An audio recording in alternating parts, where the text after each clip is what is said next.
In a sleepy town, nestled between two mountain ranges, Sarah's life was perfectly ordinary until she stumbled upon an old book buried in the attic of her grandmother's house. It was bound in cracked, leathery material, and its pages smelled of age and dust. The title, "The Veil of the Echoing Door," seemed to pulse in the dim light of the room. Sarah's curiosity, stronger than any rational sense of danger, led her to turn the pages. Inside, the book detailed a theory of parallel worlds. But not just any worlds. There was one, it claimed, that existed just beyond the fabric of reality, a mirror of our world where the dead were trapped, reliving endless torment. The locals called it the Echo, and it was believed that if you stood in front of a certain door, at the right time of night, you could hear the voices of the dead trying to claw their way back. The thought chilled her, but what terrified her most was the mention of a door in the woods, one that matched an old family story. Her grandmother had always warned her to avoid the thick forest by their home, especially after sunset.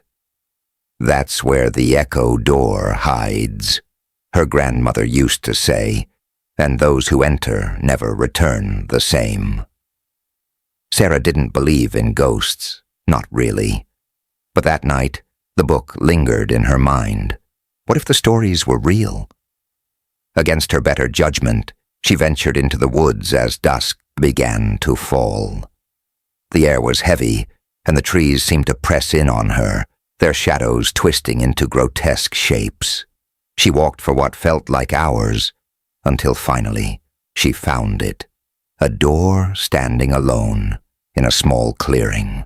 It was ancient, wooden, and covered in moss, just like the one described in the book.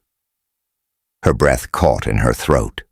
As Sarah approached, the air around her seemed to hum, and the world grew quieter, like sound was being sucked away.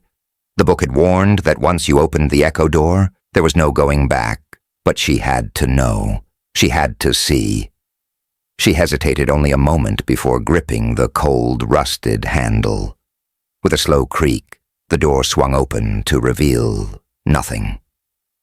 A pitch-black void stared back at her, and the temperature dropped so suddenly that her breath fogged in the air. A whisper echoed from the darkness. "Help me." Sarah stumbled back, her heart racing. The voice was faint, but familiar. It was her brother's. Jacob had died 5 years ago in a car accident, but she'd know his voice anywhere. "Please, Sarah, I'm so cold." Without thinking, Sarah stepped forward, but as soon as her foot crossed the threshold, the darkness swallowed her whole. She found herself standing in a version of her town, but everything was wrong. The sky was an ashen gray, and the air was thick with the stench of sulfur.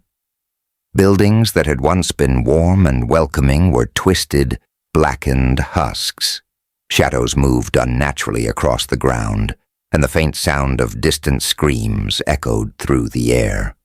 Sarah knew instantly where she was, the Echo, the world of the dead.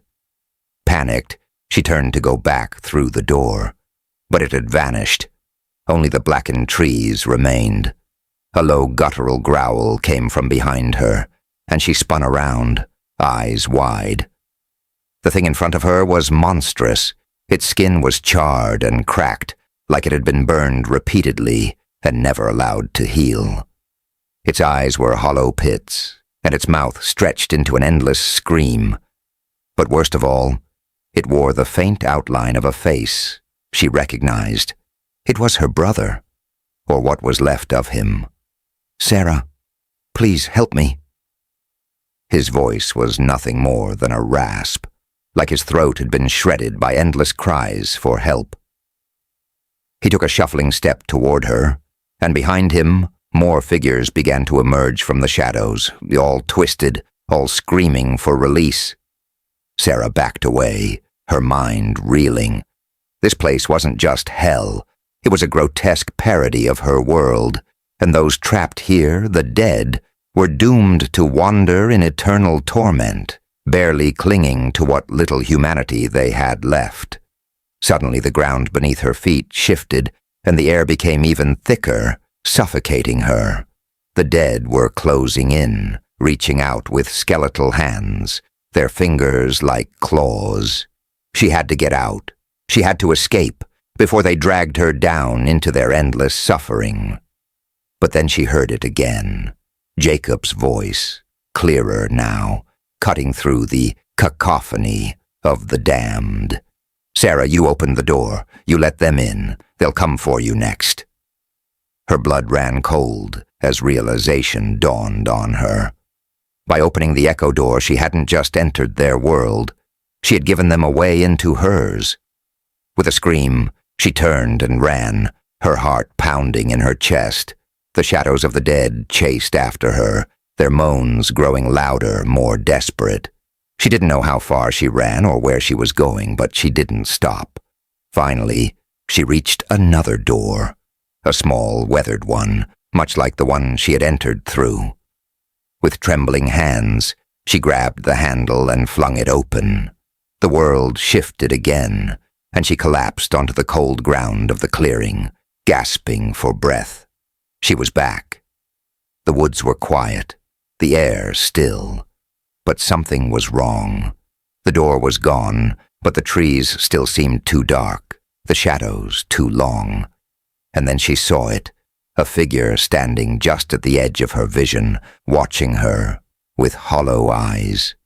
It was Jacob. But he wasn't alone. Sarah stumbled to her feet and ran, her heart racing.